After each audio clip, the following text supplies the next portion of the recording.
UFC 319 is going down this weekend, and today I'll be going over my full card predictions. Let's get right into it. This card is it's a special one, man. I'm very, very excited for the main event. I've already got some bets going down. Make sure you check out my Bet MMA to go ahead and look at those. But let me be clear and honest here. These first couple of fights, these Ultimate Fighter ones, I don't have much information, especially on this one. I haven't watched the Ultimate Fighter. I don't know. It's just not that great, man, honestly. And there are a couple fights on here that I didn't get to watch film on, and that's just because I'm locked in on Contender Series as well, which we did really well. If you tailed my Bet MMA tips, if you went over there and, tailed some bets over there, we did really well. Went up, I believe, 2.5 units. Shout out to Radley De Silva. I know he didn't get the contract, but he's a great fighter. I wish he really was in the UFC because he's very exciting to watch. But he didn't get it. But anyways, man, like I said before, there's a couple fights I haven't been able to get to. I'm grinding the Contender Series, trying to get my best picks out for that. So I'm going to go over the fights and just let you know which ones I didn't get to watch film on. And that's it, man, But anyways, let's get right into it. These first two, no, okay? Donchenko I know a bit about, and I'm actually picking Donchenko. But Alvarez, I've seen some highlights of this guy, and I know Morales a little bit. I know he had a stint in the UFC. And I know he's a little bit older. He's a little bit, I don't know, man. I'm going Idris. But let's move on to this fight. Daniel Delchenko versus Rodrigo Cezinado. I know this guy is, okay, so he's a Nova Unal guy, so that's probably a pretty good grappler. I don't know anything about him. But what I like about Donchenko is his dynamic striking. I believe he's the guy that trains with Robert Valentin, and I don't think we have odds on this fight. I don't think, but look, man, Donchenko, I like his striking. He's dynamic. He's fun. He's young. I'd like to see him in the UFC. I'm just going to pick him, man. Cezinado, probably a good grappler. I really don't have an idea about him. But I want Donchenko to win. So I'm going to pick Donchenko. Karine, Silva, Dione, Barbosa. Now, I know it's 3 fights in a row. I haven't been able to watch film. I apologize, guys, but you know how I am with WMMA, a little bit hesitant to pull the trigger on some of these ladies because typically I don't break the fights down well. I just don't have good reads ever. But we'll just go with the favorite, Karine Silva. I think Barbosa is actually pretty good, and I think she can win because she's physical. She's got that judo background. And I believe she beat Ernesta Carriqueta, which was a robbery. I remember this fight. But Ernesta Carriqueta is actually pretty solid, and I kind of like her style. I kind of think, Barboza could potentially win this matchup, but I'm going to pick Karine Silva. I honestly don't know much about Karine. I know she lost to Arujo last time out, which isn't a great loss, but we'll move on to the first, in my eyes, pretty good fight here. We got Nursulton Ruziboev. He's taking on Bryan Battle. Man, I went over this. You guys know I've made a TikTok. I'm breaking down fights on that. I posted some YouTube shorts, just trying to get more content out there. But we'll still be doing these videos, of course. Nursulton Ruziboev, Bryan Battle. Ruziboev's the underdog. I don't like this matchup for Battle. I know that Nursulton's a former welterweight, and I've actually been trying to fade both of these guys heavily. I don't like any of them, But what I will say about this matchup is Bryan Battle, I don't think he has as many advantages as Ruziboev has. And honestly, skill for skill, I think Ruziboev's not better. But what I will say is that Battle's style is typically being the longer guy, using his teep, using his kicks, using his straight punches, and pressing you on the fence, pushing the pace. And I don't necessarily know how well that will work versus Ruziboev. Now, like I said before, I want to fade both of these guys. I've picked against them in both of their last fights. I picked Dustin Stoltzfus, and I also did pick Randy Brown. So I don't like any of them, but Ruziboev, to me, he's not great either. The guy, I don't think I've ever seen this guy throw a combination in his life. He throws one singular punch out there. He'll throw the straight the straight right hand, and he's fast. He's dynamic. He hits hard. He'll throw the uppercut, and he's definitely the more dangerous striker, 100%. He does have some good pop in his hands. Wasn't able to put away Dustin Stoltzfus, but Stoltzfus is made out of iron. You know what I mean? Like, that guy's just tough as they come. But Ruziboev, I like his athleticism, and I like his speed, and I like his danger on the feet. And I don't necessarily know if this is a spot I'll bet. It's not. It's definitely not. But I don't like either of these fighters. So I think there's value on Ruziboev, and I'm also going to pick him to win this fight. I could see Battle going out there landing more shots, but I think he'll be in danger more than people are going to expect. Like Bryan Battle's style is taking shots, is getting hit. And Ruziboev is dynamic, and he's explosive, and he hits pretty damn hard. So I'm going to go with Ruziboev here. I wouldn't say I'm too confident on it. But like I said, man, whoever wins this fight, just expect a big fade when they take a step up in competition, of course. But yeah, I think Battle's style is suited better towards welterweight, not middleweight. I'm going to go with Ruziboev here. We'll see what happens. There was one guy in my YouTube comments talking about how he has insight that he's at a really good camp. I don't know how legitimate that is, but if it's just me basing this off just a matchup in general, I like Nursulton here. Let's move on. And I also want to make sure I want to bring back my fight companions, man. I miss them a lot. But I don't know when I'm going to do it, man. But anyways, besides the point, Edson, Barboza, Drakkar, Klose. Now this one's a bit interesting. This is another matchup where I just don't think either of these guys are, I don't really want to say not taking their career serious, but because I do think that Edson actually trains really hard. But man, Drakkar Klose, this guy was on a nice, nasty win streak, and then he gets dominated by Alvarez, and my God, he didn't even look like he knew what was going on in that fight. I mean, just nothing in that one. Drakkar Klose he's a good fighter, man. He's got a good clinch game. He's got solid takedowns, good wrestling. His striking, his pressure's pretty good. But his defensive striking sucks. He's definitely there to be hit, and he just got finished in brutal fashion.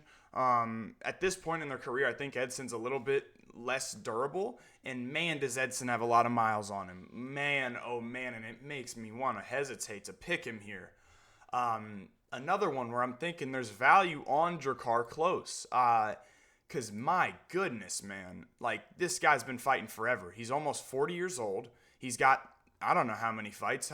This guy's got so many fights. Oh, he does 24-12. Man, I hesitate to pick Barboza here. But Klose, I look at his Instagram, doesn't really look like he's training hard. And I don't know. I think his style could be a little bit effective here. Barboza's moving up from featherweight. But Barboza got the shit beat out of him in his last one by Murphy, and that's embarrassing. I'm playing. I'm joking. I'm hesitating on this fight. I do think it's relatively close. I like the upside for Barboza in terms of his striking and finishing, but I like Klose's grinding style. I'm going to go Barboza, okay? I'm going to go Edson. I like his boxing. I think Drakkar Klose's striking defense is really bad. He's very hittable. But I think it's a tight fight. Another fight, no way I bet on this. Just no way. Give me Edson Barboza here, and let's move on to the next one.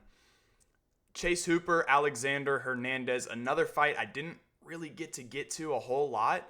And Hooper is the favorite. I really hate Alexander Hernandez. I really dislike this guy, okay? Wow, look, man, he's where is he? He's plus 255 here. I'm not big on Hooper either. I think that he is improving, and I do like his grappling. But early on, man, if Alexander's, Hernandez is able to put the pressure on him, I think he'll do okay. But I hate Alexander. I think he's really bad, actually, man. He lost this fight to Holloway, and I bet Holloway, and I thought he lost the fight. Hooper is gonna take him down and drain him. Drain him. Hernandez has a horrible gas tank. He really just isn't a good fighter to me. Split decision, Austin Hubbard, low level competition here. Holloway, Hubbard, these are really low level competition. Last win over Jim Miller. Hooper should deal with him, man. And now the more that I think about it, the more I think Hooper should win this fight. And I know, people are talking about maybe Hernandez can win, and I kind of understand it. In terms of striking, because I don't think Hooper's still that developed on the feet. But he's shown that he's pretty tough, man. Steve Garcia took it to him and he got finished in that one, but he's been hit with some big shots and dropped, and he doesn't give up on himself, and I think that Hernandez is going to gas out no matter what happens. He's just a guy who doesn't have cardio, and I like Chase Hooper here. Give me Chase Hooper to win this fight by a late submission, and let's move on to the next one. I hope he chokes him out and Jessica Andrade versus Godinez. This is kind of a banger. Like, low key, a little bit of a banger here. Check the odds here. It's got to be. Man. Okay. I like Andrade as an underdog. You know, her striking defense she's a high guard, pretty good guard, you know, but she's very hittable. Like, and the level of competition Andrade is fighting. Jazz Vicious, I mean, come on, man. You know, Natalia Silva. And we got Julia Palastriano. I didn't watch that fight. I think Godinez is going to get hurt, man. Her boxing's okay, but she's so hittable. Like, just hit the guard of her, and you'll hit her. You know what I mean? So, I don't really like how Andrade bounces weight classes at all, but I do think she's the better fighter here. I don't know if she'll be able to keep up with the volume of Lupi, but in terms of power and damage, I think Andrade takes that. So, give me Jessica Andrade here as an underdog. And let's move on to Baysangur Susurkaev versus Eric Nolan. I talked about Susurkaev, man. I told you guys that this is my number one prospect before the show started. Now everybody's glazing him. And yeah, he's probably going to win this fight. Eric Nolan actually has a loss to Ty Miller on his record where it was a split decision and he got worked. It wasn't a split decision. Nolan's got some decent grappling. His striking is okay. But we know it's going to happen here, okay? Susurkaev minus 800. Susurkaev is going to finish him. And I want to, you know, if they give me something good on the plus over 1.5, I'll maybe take a shot. There's a chance if they give me over plus 300, potentially. But as of right now, Susurkaev, I think he'll finish him. Probably knockout. I don't know if Nolan's been finished, but Susurkaev's gonna finish him. I told you guys about this guy, man. He's very good. He's very talented. And like I said, man, I do think I think he's the best prospect on Dana White Contender Series, and it's proven to be, you know, true. Everybody's seeming to think he is the best, and he's very promising, 100%. So I got Susurkaev here. I think he wins this fight by first or second round KO. And let's move on to the next one. It scrolled me down all the way to the bottom. Gerald Meershcaert versus Michal Oleksiejczuk. You know, it's crazy to me because, I mean, like, Oleksiejczuk, man, this guy, I know he's training in Brazil now with the Fighting Nerds, but dude, this guy's, like, jiu-jitsu, it's so bad. I mean, he can get submitted by literally anyone. He's minus 228. I just can't do it. You know, he should win this fight. He's got great forward pressure. He's the younger guy. He hits harder. And Meershcaert doesn't do well backing up 100%. But I just don't trust Oleksiejczuk, man. I don't know how many times this guy's been submitted in his career. 6 times. This guy's been submitted 6 times. So just no way I'm able to lay minus 200 on him, but I do think he will win. You know, it's a relatively straight up fight. Meershcaert obviously has good jiu-jitsu, but he's soft. Not soft, but I mean, he's very hittable and hurtable, you know, and I think Oleksiejczuk's going to go to the body and hurt him. I think he'll hurt him to the body bad. So I'm going to go Oleksiejczuk here by a second round or first round KO.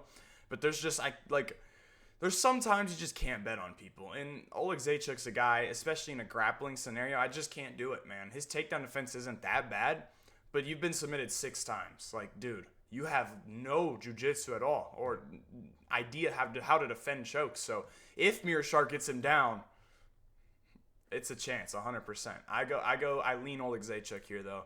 And let's move on to the featured prelim, I believe, which is going to be Bobby Green, Diego Ferreira. Now, originally, I thought Bobby Green would win. And I think, you know, I think I put him in a ticket when I was at the casino on Saturday where I had him at plus 170. And if he was at plus 170, great value there. But now I think there's value on Ferreira because Ferreira is tough as they come, man. This guy, you know, went on a huge, like, long layoff after he lost to Gamrot, comes back and wins 2 in a row over some guys who are good fighters, you know, like Johnson's on a winning streak, and he wasn't looking great in that fight, but he's on a winning, or he knocked him out. Rebecki's a great fighter as well, and then he lost to Grant Dawson, which Bobby Green beat Grant Dawson, but come on, man, you run that fight back, we know what happens. Bobby Green, I know he's elusive, He is a good volume fighter. You know, he's unorthodox. He's pretty solid, but there's just no way I can trust the chin. You know, even if he's lighting Ferreira up, it can change in 1 second. You know, like let's not forget, even in Bobby's last win versus Jim Miller, did he not get cracked twice and hurt badly? Now, he did great, and he is a rhythm fighter, and when he finds his rhythm, he's very good and very effective. But he got cracked. You know, like Jim Miller hurt him bad multiple times. And Ferreira is as tough as they come, man. I don't know if he'll finish him. I don't think Bobby can finish Ferreira. But the other way around, yeah, I think Ferreira can finish him with ground and pound. I think he can knock him out on the feet, and I think he can submit him. And yeah, Bobby has the advantage on the feet, but Diego's tough, and he does have solid boxing and good enough boxing to hit King Green, or Bobby Green, my bad. And man, if you just touch that chin, man, you could see something happening, right? It's just, I hate the durability. I think minus 130 is a good line on Ferreira. I actually think there's a chance I play it. Maybe it keeps going down. But yeah, man, there's no way I can lay money on King Green at all. You know, I did, like I said, I put him in a ticket. I'm sorry. What the fuck was that? I put him in a ticket at the casino, but that was just like a value kind of play. But when I'm watching film, man, I just can't do it. If he's able to find his rhythm here, he goes out there and puts his strikes together, evades well, yeah, he can win. But I just don't see it happening. I think he'll get caught with something, and I do think Ferreira's got the upside in terms of grappling as well. So I'm going to take a good pick on Ferreira. I'm probably going to bet on him as well. But yeah, man, let's move on to the next one where we have Tim Elliott, Kai Asakura. I talked about this fight, and Kai Asakura is minus 310, and I said I wasn't going to, parlay Asakura, but I already did, and I don't know if I'm going to regret it or not. Okay? Because honestly, Eliott is crafty. He has good wrestling, and his volume is pretty solid on the feet. He's unorthodox, and Asakura is a guy who does tend to wait at times. He waits to find counters, and he could fall behind when it comes to the volume. But the dynamicness of Asakura, the finishing, the power, right? I think that it's going to play a huge factor here. And Eliott, yeah, he can wrestle. He's a good wrestler, but he makes mistakes on the ground. He always has. And Asakura is very athletic. I think he'll be able to defend the takedowns, and I think the speed is just going to be at such a big advantage, or such a huge advantage for Asakura. I just think he'll finish Tim Elliott, whether it's a knee to the body, whether it's a straight punch, whether it's a kick. The upside on finishing, especially on the feet, it's not even close. Like, Asakura is a hittable fighter, but he's willing to take that shot to give his own back and find that counter. And that's why I think it's a little bit tough for Eliott, because Eliott probably can't hurt him. He definitely can't hurt him, in my opinion. I don't know. Maybe. You never say never, but I think that Asakura is going to put him out, whether it's a knee to the body, like I said, or a straight punch, straight right hand. The dynamicness and speed is just such a big difference. I just think Eliott is not going to win this fight, man. I think if I could go back to yesterday, I would go out there and I would probably just bet Asakura KO, because I think that's what's going to happen here. And maybe Eliott looks decent early, but I think eventually something's going to hurt him. And at 38 years old, man, you're bound to, get hurt, and your durability's pretty much gone. Not gone, but, he's only been knocked out once in his career. But as we know, like, when you're 38 years old, man, it just takes one. And when's the last time he fought a dangerous guy like this on the feet? Davidson Figueiredo? That was probably 6 years ago. So, look, man, Asakura has all the ability to go out here and finish this fight, and I think that's what he's going to do. Give me Kai Asakura, second round TKO. Let's move on. Jared Cannonier, MVP. I got Cannonier here. Cannonier here at plus 165. Great underdog, man. Great underdog. Jared Cannonier's a guy who, in my eyes, he just knows how to win. And that's what I think he's going to do. He's still, number 8 in middleweight? He's not going to go out here and just give his spot up to MVP. He knows what he needs to do to win. Pressure, grab the clinch, and I think that's what he's going to do, man. I think, he's bigger in this fight. He is shown that he's resilient, and if he gets hurt, he's able to get back up. And I definitely think, if the fight's at range, no, he's not going to win. But I just don't think I can see him accepting that. I think he'll go forward. I think he'll grab the clinch. I think he'll try to get takedowns. And I think he's going to be able to do it. I think he's more physical. He's stronger. He's got nice dirty boxing, good ground and pound, good clinch elbows and knees. And he's got all the tools to go out here and win this fight. And if he does win this fight, I think he'll look minus 250 because if he goes and wins this fight, he's going to grapple. And I think if he grapples and clinches, he'll look minus 250. So I like Jared Cannonier. And obviously, like I said before, the fight's at range. Venom Page is going to win, okay? It's not even like a question. I just can't see Jared doing that. I just think he's too much of a veteran, too smart of a fighter to just let him do what he wants. So give me Jared Cannonier here. I know the speed is going to be a huge problem. The athleticism, I know, I understand. But I think Cannonier will take the fight or the Imavov approach where he really pressed him up against the fence and went to work there. And Imavov's a very fast, dynamic striker as well. Maybe not the same style as Page, but he is fast, so I think Cannonier's a great underdog here, even at 41 years of age. I like him here. I think he'll grapple, and I think he wins this fight by a decision. So give me Jared Cannonier, 30-27 decision, and that's an underdog I've already bet on, so make sure y'all go ahead and check that out. Next up, Carlos Prates, Geoff Neal. I have had a hard time reading this fight, and I've already said that on my breakdown, my individual breakdown. I said I had a hard time picking this one. Geoff Neal, nice southpaw, great boxing, and has all the tools to win this fight, 100%. Carlos Prates, on the other hand, nice, kickboxing and Muay Thai, and very powerful, dynamic striker. I don't think he's as fast as Geoff Neal. I don't think his boxing is as good as Geoff Neal. I think his timing might be a little bit better, and his danger in general. I just think he's a little bit more dangerous.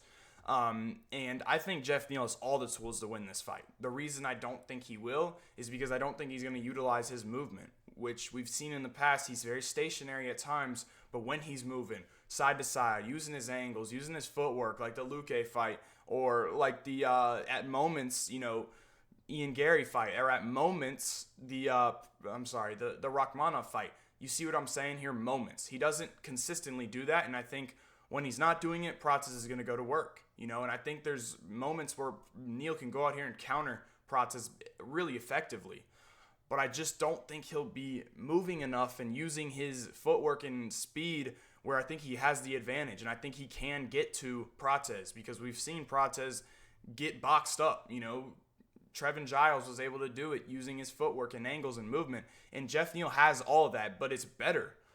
But he just doesn't consistently use it. You'll see him be stationary and get frustrated in there, and I think that Prates is going to pick him apart when that happens. So, look, I think Neal's a pretty good underdog here, especially at whatever he's at. I don't think he's at plus 210. Plus 200, great underdog. I'm just not picking him here. I think Prates is going to win this fight by decision, 29-28, or finish him.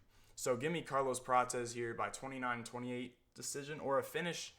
And let's move on to the next one, which is going to be the co-main event, Aaron Pico, Lerone Murphy. Now, I understand people are on Murphy. I'm personally on Pico at minus 170. I've already bet him, and that's what I parlayed Asakura with. Look, man, Murphy, his record says 16-0. He lost to Gabriel Santos, and I was shocked that he got that decision. When I rewatched, I just was shocked about it. He got taken down 5 times by Gabriel Santos. He got taken down by Dan Ige, double leg by Dan Ige. Okay? He got taken down by Makana Mirakani, and I know he finished that fight.